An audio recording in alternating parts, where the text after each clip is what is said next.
Hey everyone, I'm Jamie from JamieDelaneWatson.com.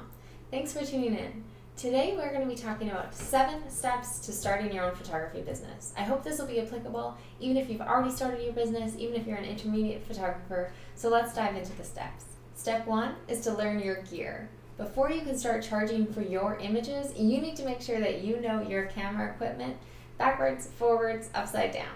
So read that manual cover to cover, watch YouTube tutorials, practice with friends, make sure you know your gear inside and out. Step number 2 is building your portfolio. So every new photographer should spend tons of time in this portfolio building phase. Ask friends and friends and friends if you can photograph them, couples or families, engagement sessions, whatever you can get on your calendar. Make sure you're practicing and you outline with the clients, your friends, letting them know that you'd like to use the images in your social media marketing and on your blog and on your website in exchange for your time.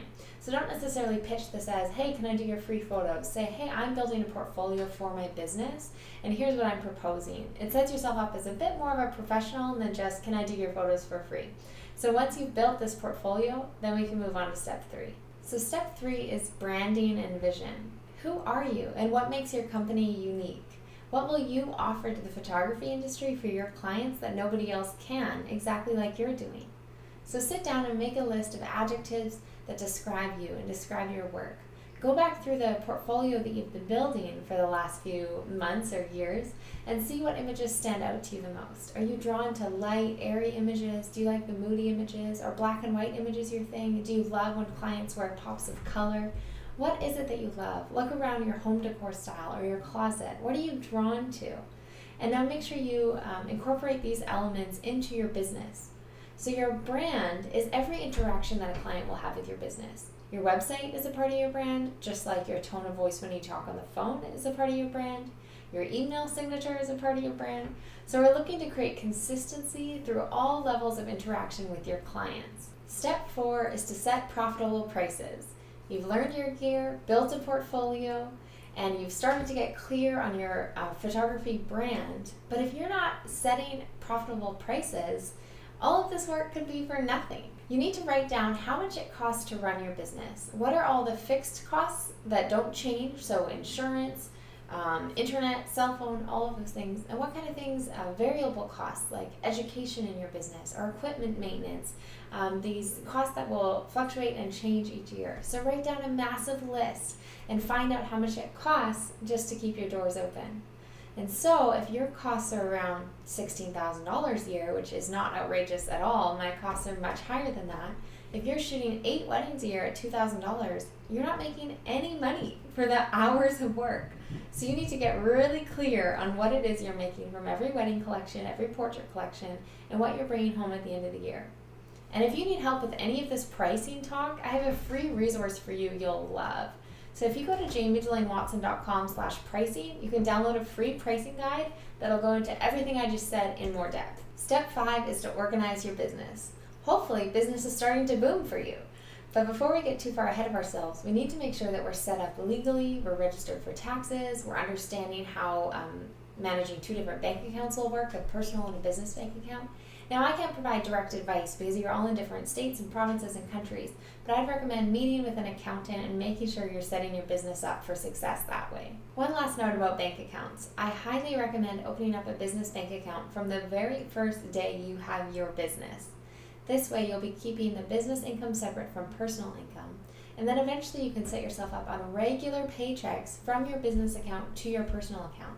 This is what I do in my business. Regardless of how much money I made that month, I get paid the same amount on the 1st and the 15th of the month, just like a real job. Step number 6, we are almost there. This is to define your ideal workflow.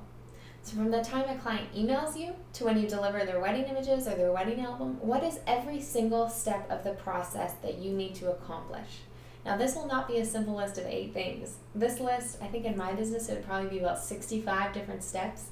Now, don't get overwhelmed. Just start writing down every single step. The reason being, as entrepreneurs, solo entrepreneurs, we often have this habit of just keeping things in our brains, and our brains don't always work as well as we would like them to. So having everything written down, you'll be in a better place if you are able to outsource or get an administrative assistant in a couple of years, because everything will already be written down in the process.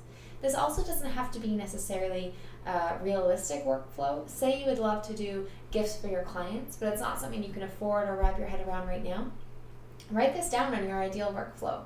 Write down client gift number 1 sent out, client gift number 2 sent out. And you don't need to accomplish these right now, but as you have these ideas, write down a full ideal workflow. Step number 7 is rinse and repeat. By now, hopefully you have a portfolio that's built. You're starting to charge profitable prices. You're understanding your gear. Your brand is coming more into focus. And you're also defining your ideal workflow to create a great experience for your clients. Every year is an opportunity to up-level something in your business. I promise you there will never be a time in your business where you think, I have every project done that I've ever wanted to do, and I'm feeling great and I have nothing on my plate. I always recommend keeping a big master list of all these projects and ideas you have. Then in the off season or in a slower week, you can attack one of these projects and really focus on it and accomplish it. As I mentioned, one of the biggest keys to establishing a successful photography business is making sure you understand your pricing from the get-go. So if you need help with this, please go to jamiedillingwatson.com/pricing. It's an amazing 6-page ebook that'll walk you through every step of pricing, how to choose your packages, how to decide or see how much you're making from each package, how to raise your prices, how to display your prices on your website. You'll love the information provided, and it's totally free, my gift for you. So thank you so much for watching today. Subscribe, comment if you like this video. I'd love to talk to you in the comments below.